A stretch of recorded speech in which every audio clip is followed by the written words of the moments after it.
Hey Facebook, it's Jena Rodriguez here. Welcome. We're going live today at 9 a.m.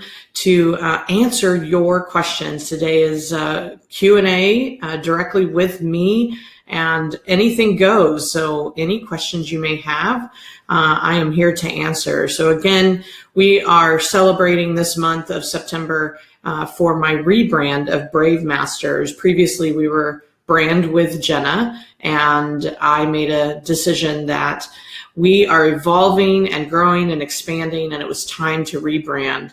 And I just am celebrating all month with you guys to really, share with you what Brave Masters is all about, what we help our clients get accomplished. And so today I wanted to offer my time and my expertise to you. Anyone that has question and answers, I'm here to answer for you live. And so if you start to arrive and show up here and want to say hey, let me know you're out there. And also, type in the box what questions you may have, whether it's how to get this week started, if it's about marketing, sales, brand, whatever it is, I'm here to support you.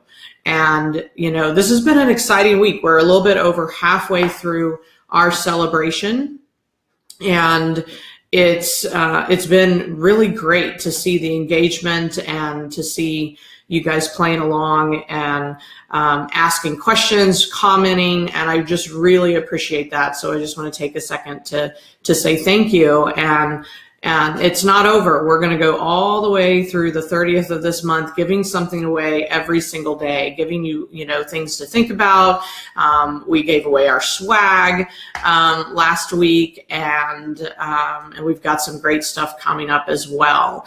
And, this is an opportunity to truly get your challenges solved, right? We all have challenges. We all have things that are stopping us from making exactly what we want to happen in our business. And so I'm here to support you with that today. And while I wait, and here's the thing, if you guys are watching the replay, I thank you. First of all, I know that's where most people show up is in that replay. I'm more than happy to answer your questions after the fact. So make sure to type those in the comments, and I do try to go back and make comments, reply to them individually, and give you the support that you need. So today I also wanted to, as if you guys are here, and please say something, like write something in the comment box. But while we're here, I wanted to just give you some motivation for this next week. It's Monday morning, and we have to get back in the game. And there's, we all have different circumstances. We all have different life experiences that we're dealing with. And we also have a business to nurture. And, I don't know, my clients hear me say this all the time, is that I consider our business as a baby. And you wouldn't leave it out, right? You wouldn't ignore it. You wouldn't neglect it. And, and if you really prioritize your business as that important, and that you are willing to feed it, nurture it, clean it up, all of those things, that baby will grow, that baby will thrive. And so what do we have to do on a weekly basis to make sure that baby is taken care of? And it requires your attention. That's the most important thing every single day. And you have to, really prioritize how you want to take care of that baby. How do you want to raise it? What do you want to accomplish? And I see so many people want a business, but they don't do what's necessary to have the business that they dream of. And so this is your opportunity to truly look at this week, right? Just, kind of hone in on what this week looks like. And what are you going to put your focus on? Last week, I don't know if Dorsey's around, but I had a VIP day with one of my private clients, and we really mapped out her marketing plan. So I wanted to speak to that because it's an exercise that you can do. Clearly, I help my clients make sense of it. But if you haven't done so, I think it's a really powerful exercise to walk through. And that is to sit down with a calendar and map out the next 90 days. And that looks like, what events are you attending? What events are you sponsoring? Where are you speaking? Even if you have vacation or holidays, we plugged those in as well, and made sure that we had made space for our lifestyle that we were creating. And we also looked at, what events are you hosting yourself? Can you do a workshop? Some of the most powerful things I did in the beginning of my business, of this iteration of my business, was to create, a 2-hour, 3-hour lunch and learn, and get 10 people, 15 people in the room. And not only does it give you amazing experience, but it also gives you the ability to, offer something to those clients to move them to the next level. And, so when you're looking at that marketing map for the next 90 days, it's something that you can do within a couple hours for yourself, and to really look at, if this is my end goal, if these are the workshops that I'm going to hold, or these are the events I'm going to attend, or that I'm going to sponsor, and I want to fill my private coaching, or I want to sell so many products, or whatever the outcome is, you look at it from the end goal and you back into it. And so what does it require of you to get the visibility, to get yourself in front of enough people to make the transactions happen? And so, hi, Yvette. Hi, Alex. I see you guys liking and hearting. That's awesome. Feel free to ask questions today. This is Q&A with Jena Rodriguez. And so if you're here, type it in the comments and I'll be happy to answer those questions for you. We're looking at, what can we do this week? What is the challenge that you're facing this week? And how can we overcome that challenge so that you can be full speed ahead? And I'm also just looking at, what can you focus on today to set yourself up to win? And one of the exercises that I recommend is mapping out your marketing over the next 90 days and backing into it. Because what it does is it informs what you do today, what you do tomorrow, and what you do for the days to come and the weeks to come. And when you have that much clarity, then you wake up and you're ready to go, right? It's not just winging it. And I was just mentioning that, I sat down with a private client last week, and that's exactly what we did. We went from the big things, right? The big goals, the dates. We set dates for workshops and retreats and things like that she was doing, and then backed into it. And so if you don't have workshops, or you're not speaking necessarily, but you can attend events, or you're networking, those are important to put on the calendar as well. And so we're looking at, how can we plan a 90-day marketing plan so that you know exactly what you're doing every single day. So let me give you an example. If you are going to an event, for example, if you're sponsoring or you're attending, and it's a 3-day event or it's a 1-day event, something substantial, and especially if you're a sponsor, then you certainly have prep to do. You have a booth to design, you've got materials to print, and you got to be clear on what you're offering, what's your end goal. And your end goal may just be to list build and to put people on your calendar, but you want to make sure that you're prepared for that, and you have the materials to do so. So let's just say you're attending an event. Is one of the things that is one of your marketing strategies that you've got on your calendar. Then what do you have to do today in order to make that successful? And how many people do you have to get in front of in order to promote that event or to have people show up? And sometimes if you're sponsoring, you have ticket requirements, for example.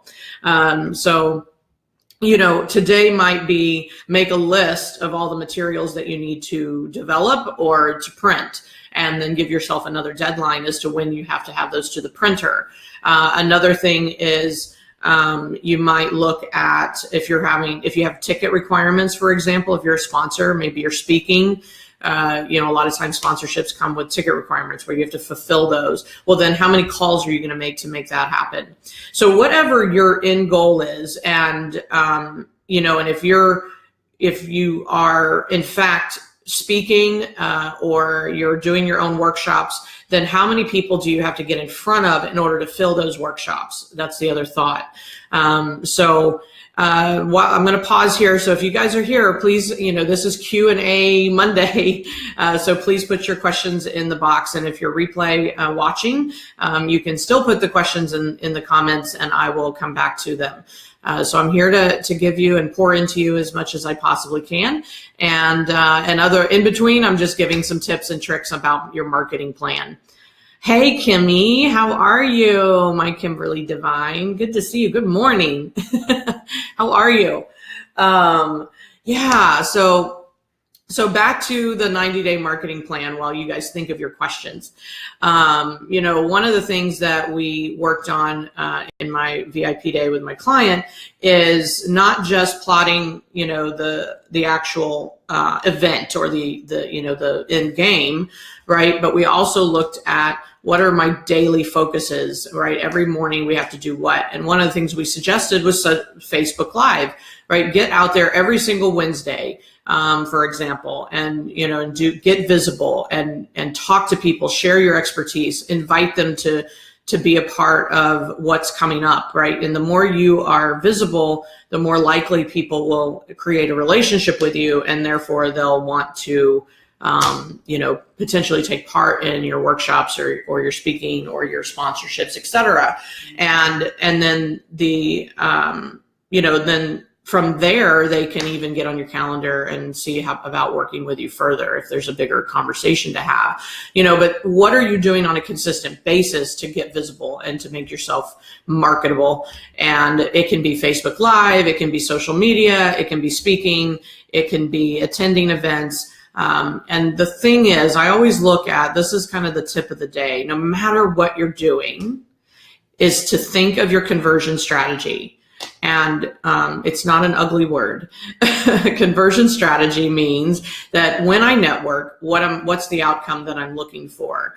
And sales or clients is not the answer necessarily. Sometimes it is, but in networking, it may be I want to make 3 new connections, or I want to pick up 1 new speaking gig. So if you're networking and you're sharing your 60-second, and you can request at the end that if anybody knows of a place that you can speak locally, that would be your method of getting to your goal, right? Of grabbing another speaking gig and putting it on your calendar. So conversion strategy. And so every time I'm out and about, I'm not just winging it. I mean, I have an intention. And then I let it roll out. And then and then the biggest thing is to show up and be fully present, and miracles happen. I mean, amazing things can happen when we just show up. So, however, I'm always clear on what my intention and my conversion strategy is, so that that's what can also show up just in the fact that I made the intention so clear. And so, so hi, Dakota. Hey, how are you? Good to see you here. We're having a Q&A Tuesday. So if you've got a challenge this week of what to focus on, how to build your business, or whatever's kind of in the way of getting to the goal that you're trying to accomplish for certainly the month of September, type it in the comment box and I'll be happy to answer. So you guys are here live and you get me live. And if you're replaying, feel free to leave those comments as well. And I will come back to this post. And while you guys are typing in some of your questions, one of the things that we're talking about is what to do and what to focus on this week. And one of the activities that I'm recommending is plotting out your 90-day marketing plan, especially over these holidays. This is not about taking your foot off the gas pedal. Some people, depending on what you're selling or what your product is or service is, it may be the biggest season of the year. So it's like full speed ahead. But I also know there's sometimes a mentality that's like, oh, nobody wants to talk because it's the end of the year, or, like especially in December. And, my recommendation is you go through the finish line. You finish the race, right? All the way through the end of the year. And don't make assumptions, right? We get in trouble when we make assumptions, and some people want to be reached out to. Some people want to keep playing. And truly, if you're servicing business owners like I am, we're still in business. So there's not, I'm taking the whole month of December off kind of conversation. So corporate America may have a little different response because they do tend to pause things for 2 weeks at the end of the month and, start again, January 1st. But I just really want you guys to approach the next couple months in a powerful, positive way. So I've got about 2 more minutes here on live, and I just want to be here for you guys to answer questions if you have them. And if not, I'm good. I'm just glad you're here, and I hope you can really take inventory of this strategy that I'm speaking of, called the 90-day marketing plan, right? And make sure that you are, fully planned out and looking at it from a comprehensive view. And it's like, if you can look at it from a bird's eye view, and then be able to drill down on every single day, what do you have to do to reach those milestones? And that's something that I work with clients on, is, to be able to flesh that 90-day out. Because I know the first thing that you might be thinking is like, I don't even know how to start. So one is you put things on the calendar that are for sure, such as holidays and travel and speaking events and networking events. And, and if you have a particular goal for the month, then and so many transactions to close, then that's a goal as well. And if it's a particular date, then how do you back into that? How much visibility? How many people do you have to have conversations with, to make that happen? So that's the nature of the plan. And then every day you'll be more focused, and you'll have a direction in order to make those goals happen or come to fruition. Okay, so Dakota, thank you for your question. Let's see, when you have several things that works, communication strategy, customer service, and work-life balance, how would you market all 3 without confusing the marketplace as a business developer?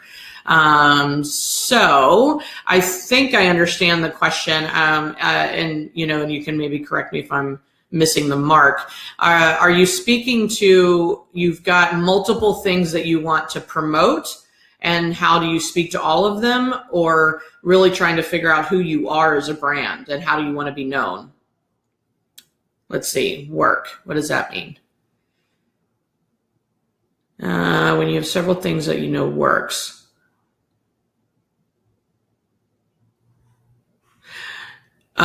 So I'm just going to answer this question kind of based on what I am, devising from that. So when you have communication strategies, customer service tactics, and work-life balance. So, this is one way to look at it, is that I always give the analogy of that we each individually have a house full of knowledge and experience and expertise and ways to help people. And yet we have to pick a doorway. We have to pick that pain point that most people are experiencing. And that's the one that we become known for, right? That's the one that we, put our marketing in the world, and really bring them through a doorway, and then understand that they're going to need all of the things that you provide at some level, but they may not be ready for them. So when your, communication strategy, customer service, and work-life balance, which one of those is the most prominent pain point among the clients that you serve? And I don't know if you can answer that really quickly, because it's true. You can speak to the fact that you solve these different things in a general sense, but if you are really trying to become known for something that's kind of the doorway into your house of all your amazing skills and knowledge and expertise, then you usually want to narrow it down a little bit. Not necessarily, you're not niching yourself, but you're speaking a language that they can understand. So Dakota, remind me if I want to say it was the customer service tactics that seem to be the most prominent. Is that accurate? Good morning, Yvette. I see you.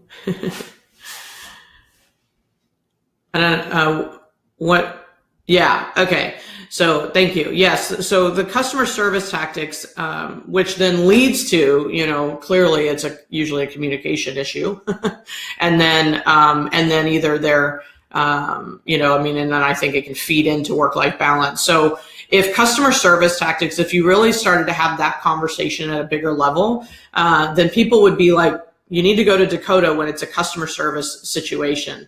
And then you can open the conversation. And of course, when you're in a one-on-one conversation, a sales conversation, and your needs assessing, right, and you're getting clear on what the problem is that they're having, then from there, you can then advise them on what you would resolve. And so it is, you know, if you're trying to just kind of fire hose people with everything that you can possibly do, then yeah, it can be confusing, or it can just kind of get diluted. It's not that it's not valuable, but it's just, it can dilute your conversation a little bit. So that's one of the recommendations I would look at is, you know, and of course there's some more fine tuning that we could do around that. But if customer service is the doorway that people kind of come to you for, I mean, it's almost like, what do they think they need and what do they think they want, right? That whole conversation. And you come to that conversation with that solution. And yet once they're in the doorway with you, once you're consulting them, you're going to pull out your tool belt, and you're going to have all kinds of things that are going to support them in the process of getting to the ultimate result. Remember, they're buying the result. So if if they feel the pain when it comes to customer service, it's kind of like they have a symptom, and so you want to speak to that symptom. Yet usually your service, your process, your system of working with someone is the cure for those symptoms. And there's something much more, in depth that you have to resolve in order to get the result that they're looking for. So just something to think about. Did that help a little bit? I know we talked before about that in a little bit. So it's a great question. You know, sometimes we just want to fire hose people with everything we know. And if we can kind of listen to the market, what can they hear, right? Mimic your market, right? Listen to what they're saying, listen to what the pain points are, and how do you get in the doorway, and what doorway do you bring them through? And in this case, it may be customer service conversations. And then communication, work-life balance, all that really does relate, but you got to get them in the door first. So great question, Dakota. Thanks for being here. This is awesome. And final call. Anybody else have a quick question while you're here?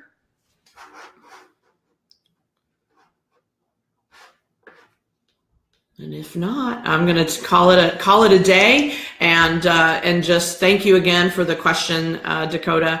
And like I said, if you think of a question after we hang up here, feel free to put it in the comments, and I will check back to see if I can respond. And and then it's definitely a great week to hit the ground running, and to look at your marketing mix and also your marketing plan for the next 90 days and finish this year strong. And so I encourage you to work on that plan and go implement. All of it is about execution. You can have great ideas, great planning, great clarity, but I want to see you executing. Even if you don't know if it's going to work, you try it anyway. So yeah, stick to your plan, and stay focused and stay in action, and things will start to happen. All right, one more question, Dakota. In my opinion, which do you think is most needed? So it sounds like customer service is potentially the most prominent, but who is your target market? Who are you talking to? Are you talking to restaurants or storefronts, or are you talking to service-based professionals? I think it depends. So if you have that answer, put it down there. Because it depends on who's speaking, for sure. And that's why it's so important to start to listen, to work with people, to have conversations, because that's the only feedback you can get. That's the data that we need, right? So which target are you going after? Small to mid-sized companies of all different business types. So yeah, it depends. Small to mid-sized companies, if they're either having issues inside of their business, or are you trying to resolve how they interact with their clients and improve that? What is it that you are talented at? What is it that you really want to bring to the plate? and you know there's a problem with it. Because that's a wide target, right? Small to mid-sized companies of all different business types is basically saying any business, right? So what is the conversation that you're hearing out there that seems to be the problem or the pain point that they're having? And it may not sound like customer service to them. That's what you might be calling it. So what is the pain point? What do they say they are struggling with? And if you can answer that.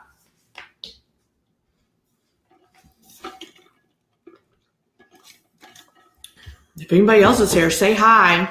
I don't know who's while watching.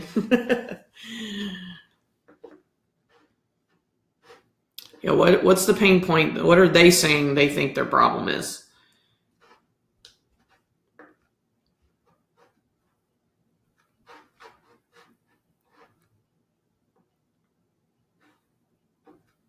And if, I don't know if you're still there.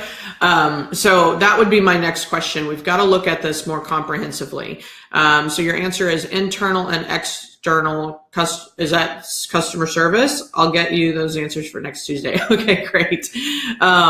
Yeah. So is that what that means? CX, customer service? I don't know or communication. I don't know what the CX means.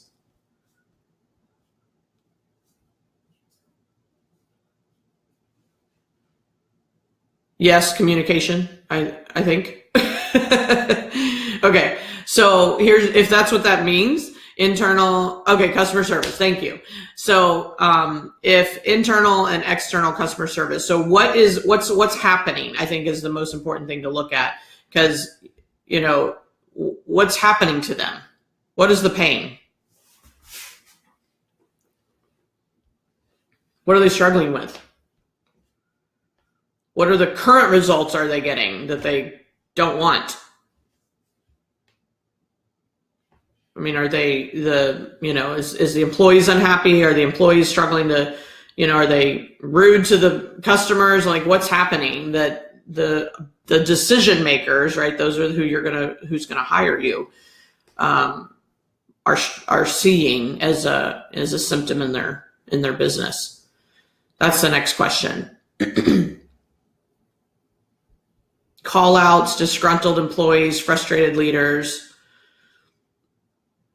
Yeah, so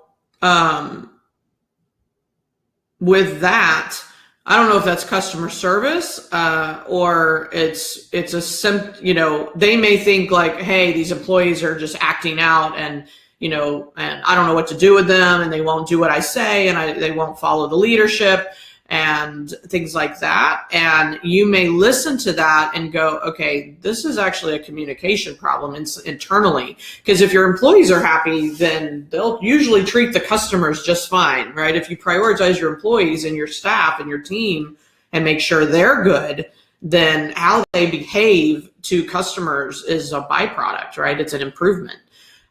So that sounds a little bit more like a communication issue that impacts customer service, right? So if they aren't internally happy and behaving a certain way, then it's impacting customer service for sure. There's some fast food restaurants. I hate to admit I go to fast food, but that's true. There's some fast food restaurants. I don't know if you guys know the difference. I mean, you go up to one and it's like, my pleasure, and they're happy and they're so enthusiastic to serve you and all these things. And then you go to another one and they literally don't even say a word to you when they hand your food. It's so night and day that it's like so disheartening, right? And you're like, those people, those employees, because I know it's not me. I mean, how can it be the customer that just drove up to the window, right? And so it's got to be internal. It has to come from leadership down, because there's a training, there's a expectation to, like every customer, say hi to them. Like it's a basic understanding in my book. But it's crazy the night and day difference between the two. So anyway, so you may be dealing more with a communication issue, and it's like employee happiness, because if employees are happy, if teams are working, then customer service, I think, will handle itself a lot of times. So it's something to think about, and we can always talk more, if you'd like to, about that. But this is a great question, and it really is. When we have so much expertise and knowledge, I think that's what the original question was looking at. How do you approach the marketplace? And the answer is you got to look at who you're targeting, and also, excuse me, what appears to be their pain point, and that is the doorway that you get into the service with them, the consulting with them, and then you'll be able to really educate them on what's really happening. The thing that I like to remind people, I say this a lot, is you want to listen for what they're purring about. So when you're having a sales conversation or working with hi Myra, thank you. When you're working with people and you're having a sales conversation, so they haven't hired you yet, what you want to look for is what are they purring about? And P stands for what are they prioritizing? U stands what's urgent? What do they need to solve now? And it's like, that's the pain and they want it resolved. And then R stands for they're ready. So when they're purring, they'll buy, right? And when people aren't purring, they won't buy free. So I say this a lot, but I just want to drive it home, and I'll say it over and over again. People buy when they're purring. And when they are done with the lack of clarity, when they're done with the problems in their teams, for instance, with Dakota, and so if you're listening from that place, it's like, what is really important to them? What's the biggest challenge? And if they could have that challenge solved right now, it would make the biggest impact. And what's the cost for them not to have it resolved right now? There's a cost to that. They could potentially be losing customers, or certainly they're not creating a good positive experience for customers because their employees are so unhappy. And it's not the employee, it comes from leadership down, right? And it's like, how do you instill happiness in your employees so that it totally takes care of customer service? So you want to go after the purr, right? And just some people are not purring right now, but you can at least identify what's important to them. And when they're ready, they may have the P and the U, but they may not have the R. And so you want to continue to stay in front of them, market to them, be top of mind, and be there. So whenever they're ready, you're willing, right? You're available. So yeah, it's that process that helps you have the sale. And so as long as you're doing a lot of listening, a lot of question and interview process for that sales call, then you'll understand what that client or prospect is dealing with, that they may be purring about. And when they see the value of having that result now, then they will hire, right? And so that's the important thing. So great questions. Thank you. Hi, Angel. Good morning. Who else is here?